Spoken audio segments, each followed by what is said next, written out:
Esiet sveicināti! Lai arī Latvijas lielajās ostās pērnajā gadā bija kritušies pārkrauto kravu apjomi, jaunais gads sācies uz pozitīvas nots.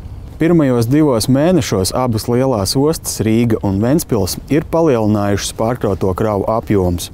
Vienīgi Liepājas ostai arvien neizdodas atgūties no pērnā gada neveiksmēm, un tajā arvien turpinās kravu kritums. Satiksmes ministrija norāda, ka Latvijas ostām jāmeklē arvien jaunas kravas un jāmazina ostu atkarība no beram kravām. Tas dos stabilu pamatu ostu izaugsmei ne tikai šogad, bet arī turpmākajos gados. Pirmajos 2 mēnešos Latvijas lielākās ostas strādājušas ļoti labi. Tas ir pirmkārtām skaidrojums ar to, ka ir šis veiksmīgais sadarbības modelis starp valsti un valsts kapitāla sabiedrībām un arī Latvijas ostām. Tas ir uzsākts jau 2 gadi atpakaļ, kad ministrija ne tikai izstrādā šo nozares politiku, bet arī aktīvi iesaistās un palīdz šiem gan uzņēmējiem, gan pašiem šīm ostu pārvaldēm, Latvijas dzelzceļam strādāt, meklēt jaunus klientus. Arī 2014. gadā ir sagaidāmi jauni projekti un miljoniem latu lielas investīcijas ostu attīstībā. Lai gan Latvijas ostām gads iesācies salīdzinoši veiksmīgi, atslābt nedrīkst ne uz mirkli, jo konkurenti nesnauž. Uz Latvijas autoceļiem mēs jau esam pieraduši pie bedrīšu lāpīšanas un dažāda veida remontdarbiem, bet Latvijas dzelzceļā šie darbi notiek vēl iespaidīgākos apmēros un skrupulozāk. Jo vairāk kravu pārvadājam, jo vairāk nolietojam šo infrastruktūru.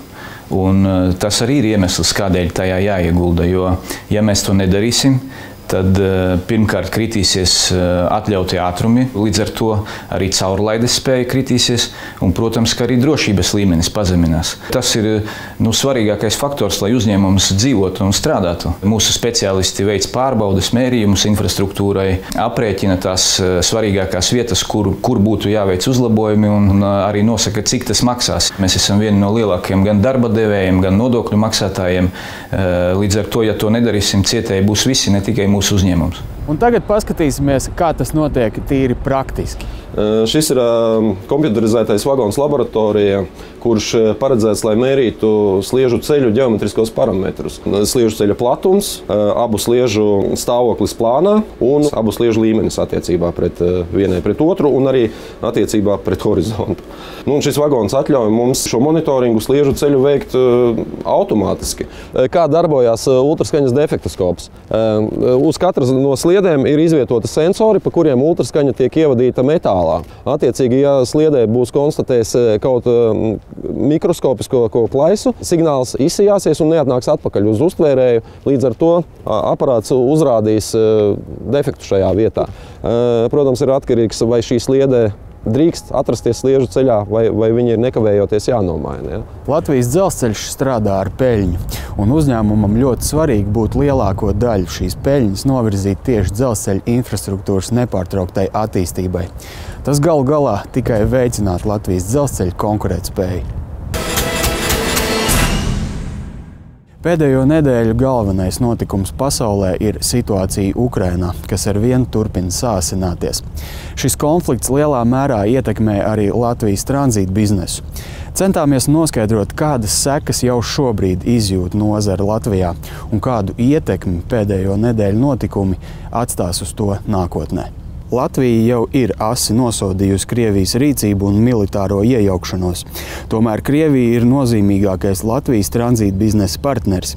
Krietni vairāk nekā puse visu kravu, kas plūst cauri Latvijai, nāk no Krievijas.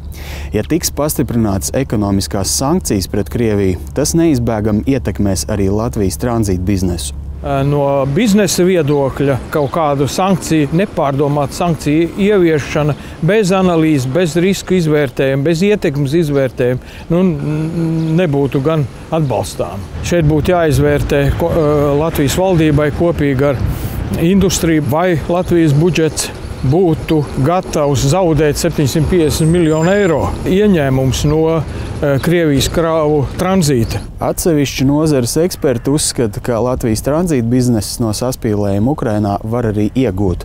Ukraina ir nozīmīgs spēlētājs kravu plūsmām starp austrumiem un rietumiem, un kravu pārvadātājs šobrīd var izvēlēties drošāko kravu ceļu. Tāda iespējamība būtu, protams, ja šīs sankcijas no otras puses, teiksim, tiktu piemērotas un kravas vairs neietu, tiktu slēgti šie te koridori caur Odesu. Ja? Kaut kāda pozitīva ietekme, protams, varētu būt. Jā.